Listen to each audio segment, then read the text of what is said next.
राम राम बंधुओं, ज्योतिर्लोक में आपका हार्दिक स्वागत है। पिछली चर्चा में हमने सामान्य स्थिति होने पर भयात भवोग साधन करना सीखा था और उसमें हमारी चर्चा विशेष स्थितियों की भी हुई थी, जिसमें से दो प्रकार की स्थिति होती है, तिथि नक्षत्र क्षय होने पर और नक्षत्र वृद्धि होने पर। नक्षत्र क्षय होने पर दो प्रकार की स्थिति होती है कि 6 नक्षत्र में जन्म हो अथवा 6 नक्षत्र के पश्चात जन्म हो अगले नक्षत्र में। और तिथि नक्षत्र वृद्धि होने पर 3 प्रकार की स्थिति होती है।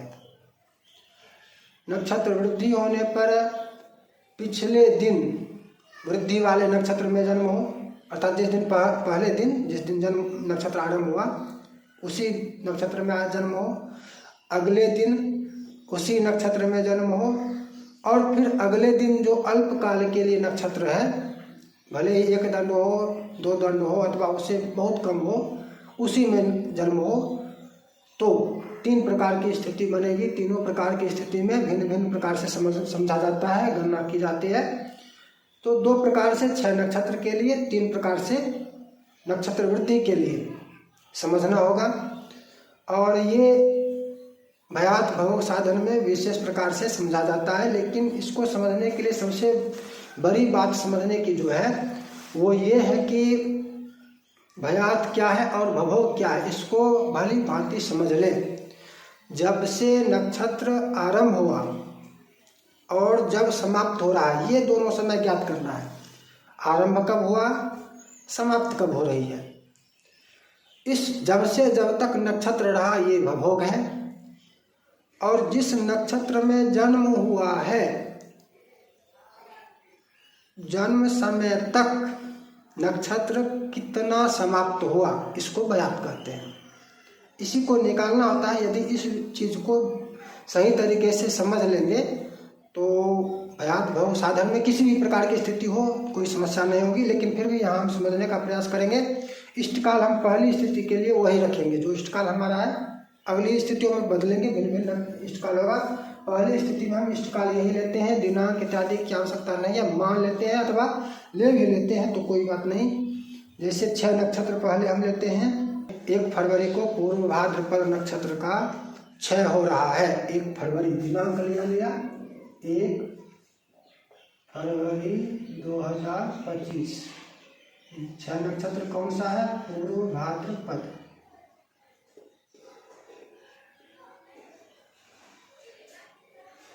इस दिन आपको जब पंचांग देखेंगे तो वहाँ पर तिथि के बाद जो नक्षत्र मिलेगा वो मिलेगा शतभिषा।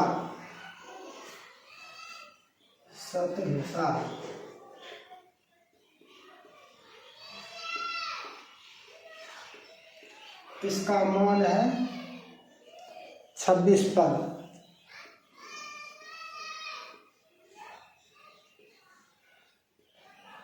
जीरो दंड 26 पद,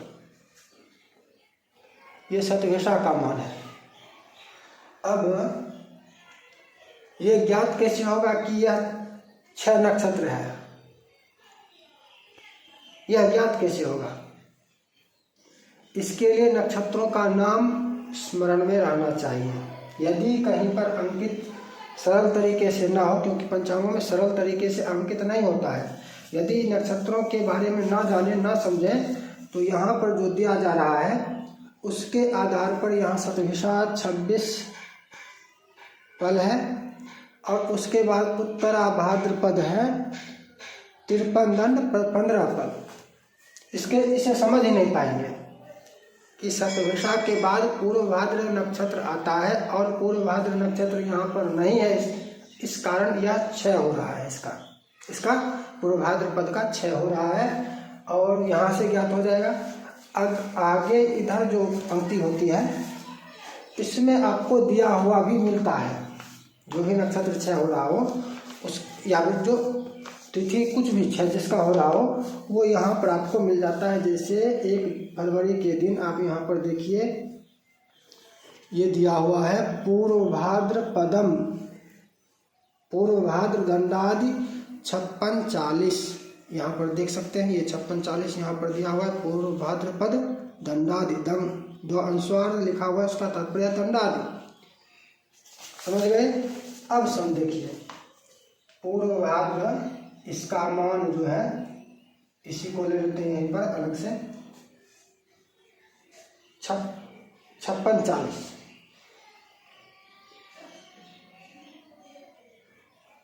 56-40 ये 6 नक्षत्र है।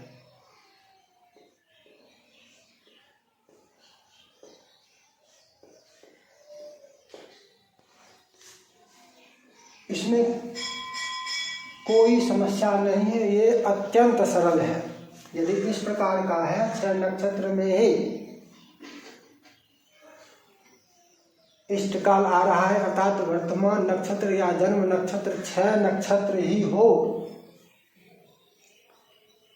तो भयात भवोग साधन में कोई समस्या नहीं है। भवोग क्या है? भवोग ये आपको पंचांग में ही दे दिया गया है, यही भवोग है।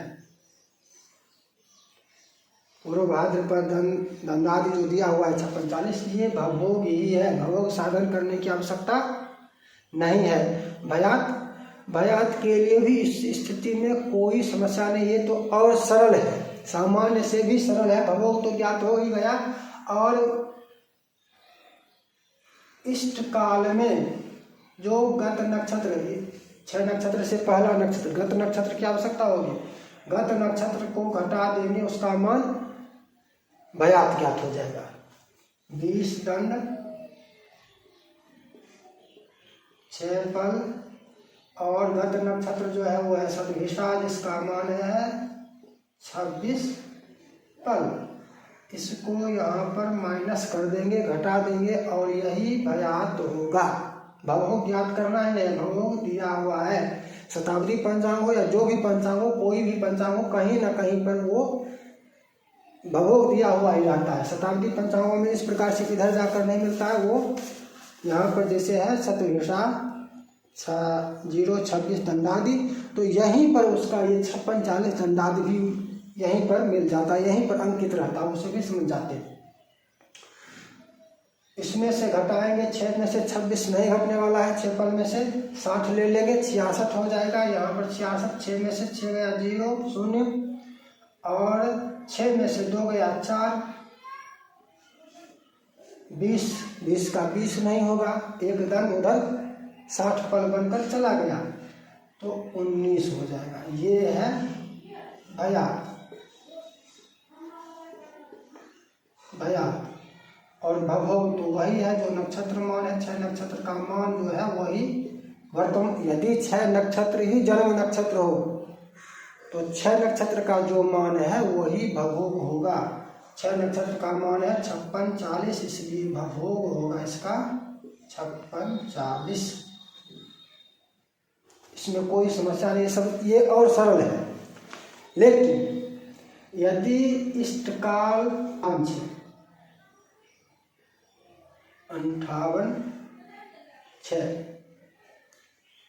अब स्थिति भिन्न होगी और इसकी गणना में थोड़ी भिन्न विधि आएगी। अब हमको ये ज्ञात करना होगा कि जन्म किस नक्षत्र में है। जन्म नक्षत्र कौन सा है, वर्तमान इष्टकाल के समय वर्तमान नक्षत्र कौन सा है, हमने तो निकाल लिया है। इसलिए 58 दंड हमने इसी आधार पर किया है कि 56-40 प्लस 26 पल बराबर 57 दंड 6 पल। 57 दंड 6 पल पर ये 6 नक्षत्र भी समाप्त हो रहा है। हमने तो इष्टकाल बनाया ही उसी आधार पर है, किंतु यह ज्ञात नहीं होता। हमको ज्ञात करना होता तो कैसे ज्ञात करते। ये पूर्व भाद्रपद 56-40 दंड पल इसका मान है, और सतभिषा का मान है 26 पल। ये सतभिषा का मान है, दोनों को जोड़ देंगे, ये हो जाएगा 57-6। कैसे हो गया, 6 0 6 4 2 6, 60 से अधिक 66 हो रहा है, तो एक दंड इधर 60 पल का एक दंड चला आएगा दंड वाले भाग में, और ये रह जाएगा शेष पल। इधर 56 दंड है जी, 0 दंड है, लेकिन एक दंड आ रहा है उधर से, तो ये हो गया 57 दंड। अर्थात दोनों नक्षत्र मिलाकर 57 दंड 6 पल तक था। ये पूर्वभाद्र नक्षत्र का मान है, लेकिन दोनों को जब मिलाएंगे तब उस दिन पूर्वभाद्रपद इतने इस समय समाप्त हुई। यहाँ तक सूर्योदय से लेकर इस समय तक पूर्वभाद्रपद था। इष्टकाल हमारा है 57/6। इष्टकाल इससे अधिक, इष्टकाल इससे अधिक है। अब भयात इसमें सरलता से ज्ञात हो जाएगा। तो जन्म नक्षत्र कौन सा होगा? पूर्वभाद्रपद से भी अगला नक्षत्र, आगे वाला जो नक्षत्र है वो होगा यहाँ पर जन्म नक्षत्र या वर्तमान नक्षत्र। अगला नक्षत्र जो है उत्तर भाद्रपद, ये 2 फरवरी को 53 दंड 15 कला है। उत्तर भाद्रपद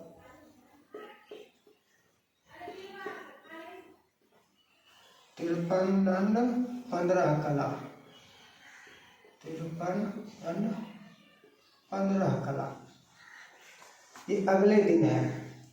अब गणित में इसके लिए हमें इस दोनों का प्रयोग करना होगा। भयात भवोग जो भी साधन है, इष्टकाल से इसको घटाएंगे, भयात ज्ञात हो जाएगा। घटा लेते हैं। इष्टकाल 58,006 माइनस घटाओ 57,006,001, ये हो गया भयात। घटाखट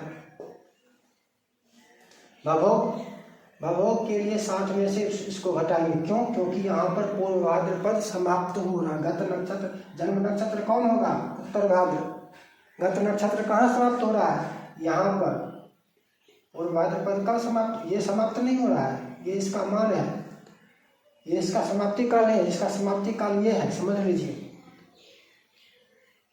इसको घटाएंगे 60 किसमें? 60 में। 60 इसमें जोड़ लें या 60 में घटाकर इसमें जोड़ दें, बात एक ही होगी। तो 60 में इसको घटा लेते हैं सामान्य विधि से। 60 57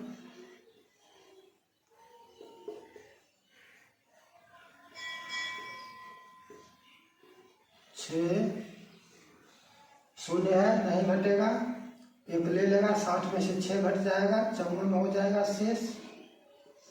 यहाँ पर बच जाएगा 59। 59 में से 57 गया 2, ये हो गया 2 दंड 54 पल। ये बीते दिन का हो गया। किसका? उत्तर भाद्र का। उत्तर भाद्र का बीते दिन का भाग हो गया, मान हो गया 2 दंड 54 पल। अगले दिन कब तक है? कितना है? अगले दिन का यहाँ पर दिया हुआ है, इसमें जोड़ देंगे 2 दंड 54 पल। इसमें अगले दिन का इसका जो मान है उसमें जोड़ देंगे, ये हो जाएगा भवोग। 5 4 9 5 1 6 का क्या करेंगे? फिर इधर ले लेंगे 0 0 5 1 6 5, ये हो गया भवोग। ये भवोग हो गया, समझ गए? ये भवोग है। 2 स्थिति हो गई। अब तीसरी स्थिति 33 दंड 6 पल मान लेते हैं। इष्टकाल था अगले दिन का। अब अगले दिन चले गए, ध्यान रखिए, अब 2 फरवरी को चले गए, ये 2 फरवरी का इष्टकाल मान लेते हैं। तो क्या होता? तो ये भयात नहीं होता, भवोग यही रहेगा, भवोग यही रहेगा।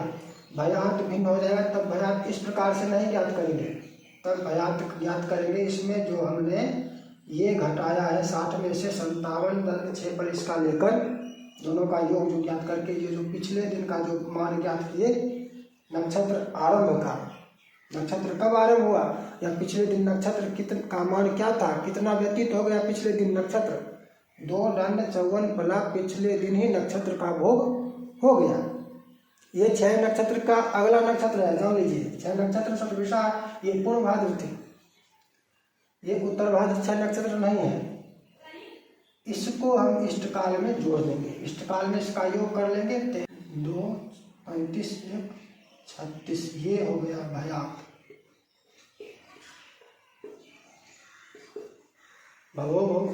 ये इस स्थिति में ये भयात हुआ। ये पिछला स्थिति में पिछले दिन का था, तो इस प्रकार से 6 नक्षत्र की स्थितियाँ भिन्न भिन्न हो सकती हैं और भिन्न भिन्न स्थितियों में भिन्न भिन्न प्रकार से भयाद भगव ज्ञात किया जाता है। वेबसाइट पर बहुत सारे ढेरों आलेख हैं, वहाँ पर जाकर आप अधिक गहराई से ज्योतिष सीख सकते हैं। वेबसाइट का लिंक है या URL है panchang.कर्मकांड-सीखें.in। यहाँ पर आपको दिख रहा होगा URL। और इसी प्रकार से यदि कर्मकांड सीखना चाहते हैं तो कर्मकांड सीखने के लिए भी वेबसाइट है जिसका URL है कर्मकांडविधि.in। यहाँ पर वो भी दिख रहा होगा, दोनों लिंक। और डिस्क्रिप्शन बॉक्स में जाइए तो आपको ढेरों आलेखों के लिंक मिलेंगे, ढेरों सभी वेबसाइट के लिंक मिलेंगे, और भी वेबसाइट है, सब मिल जाएंगे। फिर मिलेंगे नई चर्चा के साथ। जय जय श्री राधे।